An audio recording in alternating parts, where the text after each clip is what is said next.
Échange radio qu'on n'entend pas en ce moment, mais il y a probablement un échange radio assez important avec le sol. Et bien sûr, il ne se préparera à sauter, il n'ouvrira la porte que lorsque le sol lui confirmera que tout est prêt. Voilà, ça y est, il vient d'ouvrir la porte, ça veut dire qu'il est exposé au vide extérieur. Il a face à lui la Terre, juste en bas, sous ses pieds. Instant historique donc sur BFM TV, en direct donc cette tentative de record du monde qui dans quelques secondes, le sas, la porte est ouverte, va s'élancer pour plus de une chute libre de 5 minutes à plus de 1200 km/h.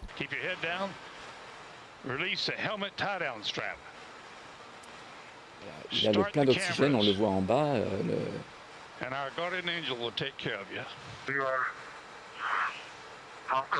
Il va réaliser un peu un fantasme que j'ai toujours eu d'astronaute, de rentrer à pied de l'espace. C'est parti, Jean-François Clairvoy. La vitesse Il déjà accélère. avec laquelle Il accélère à environ 10 mètres par seconde au carré, ça veut dire que toutes les secondes, sa vitesse augmente de 10 mètres par seconde. Alors il commence à tourner, on le voit, mais c'est pas... avec la tension pour les techniciens, son équipe qui travaille C'est depuis absolument plus de pas 5 ans, grave. il est en train de Voilà, tourner. c'est attendu et il ne peut rien y faire. Il ne faut surtout pas qu'il essaie de rattraper ses rotations. Bonjour tout le monde. J'espère que tout le monde va bien. Je vais me changer, je reviens tout à l'heure. J'espère que tout le monde va bien, que le confinement se passe bien. Ici c'est ciel gris. Aujourd'hui c'est ciel gris. Hier il était bien bleu, mais il faisait pas chaud quand même. Donc, alors on va continuer le défi confi. Donc comme j'ai mis sur le forum, ce sera une photo de flammes, bougies, un peu comme vous voulez. Donc pour commencer, je vais vous montrer les deux photos de Alain et Daniel qui m'ont envoyé chacun une photo. Je les remercie d'ailleurs, ce sera les deux premiers joueurs. Et puis après, j'espère qu'il y en aura d'autres qui le feront. Donc ici, donc, je vous expliquerai comment faire tout simplement, comment faire des photos de feu. Sachant que si on expose pour la flamme, forcément tout le reste est trop sombre. Et si on expose pour le décor, la flamme est cramée. Donc on n'a pas le choix, il va encore falloir jouer. On pourrait tenter de dire dans le mode HDR. Mais moi ça ne marche pas. J'ai essayé avec Lightroom en mode HDR. J'ai essayé avec Photoshop en mode HDR.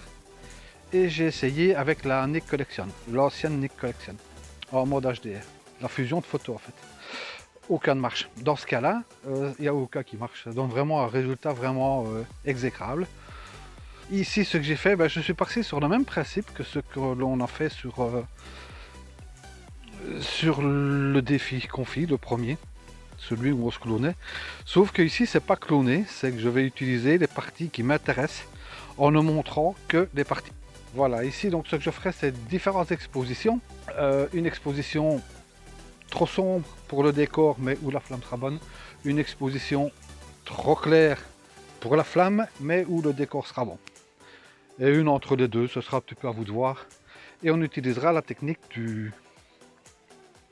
de la fusion, de masque de fusion, parce que personnellement c'est la seule qui a marché. Voilà, donc je vais vous laisser. Je commence par vous montrer les deux photos de Alain et de Daniel.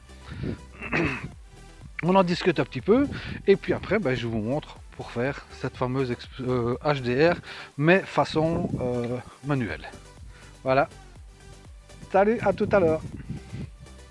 Donc voici la photo d'Alain. Je sais qu'il a utilisé Photoshop Element. Donc je sais qu'il y en a plusieurs sur le forum qui l'ont. Il a utilisé, nous dit-il sur le forum, la fonction Photomerge Group, en signalant que ça demande à être éloigné de beaucoup, parce que le logiciel prend une zone assez large.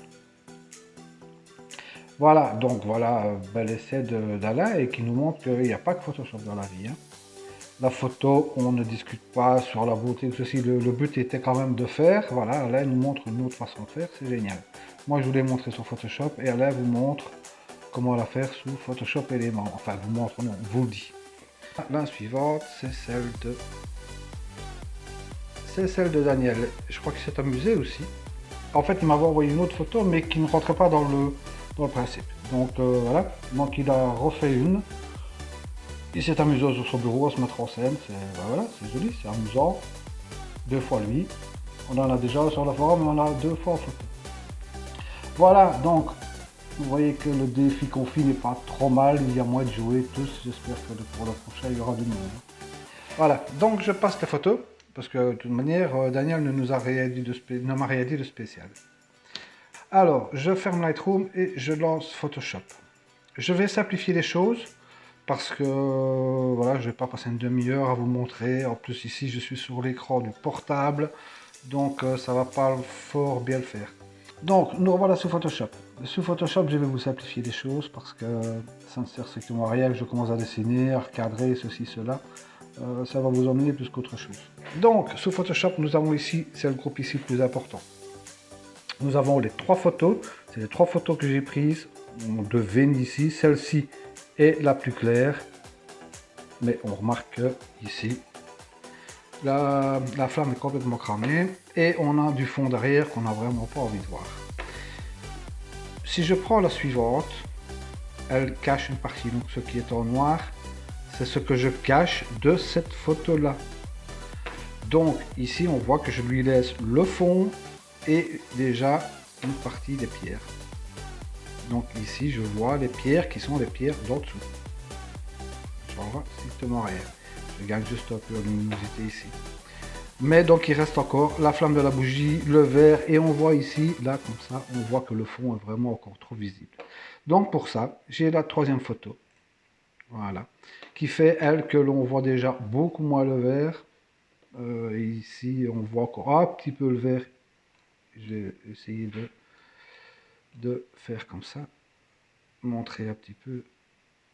Voilà, ici on voit encore un peu le vert, mais j'ai rejoué après sur un autre truc. J'avais pas envie de jouer là-dessus parce que c'est assez compliqué avec des calques. Je faisais disparaître un vert et il en restait un autre de la photo en dessous. Donc ce que j'ai fait, j'ai regroupé toutes mes photos et j'ai fait une fusion des 3 photos du groupe, ce qui me permet de ne pas les perdre ici dans le groupe. J'ai toujours mes 3 photos. Ici, c'est tout simplement que je cache le groupe, voilà, et le résultat du groupe, le voilà. Et là-dessus, j'ai modifié le vert que je ne voyais plus puisqu'il n'a plus qu'une seule couche. Et si vous me demandez pourquoi ici c'est transparent, c'est tout simplement parce que j'ai mis un fond noir. Voilà. Donc ici c'est encore un peu grossier, mais vous avez vu le résultat final sur le forum, ou même ici je vais vous le remontrer.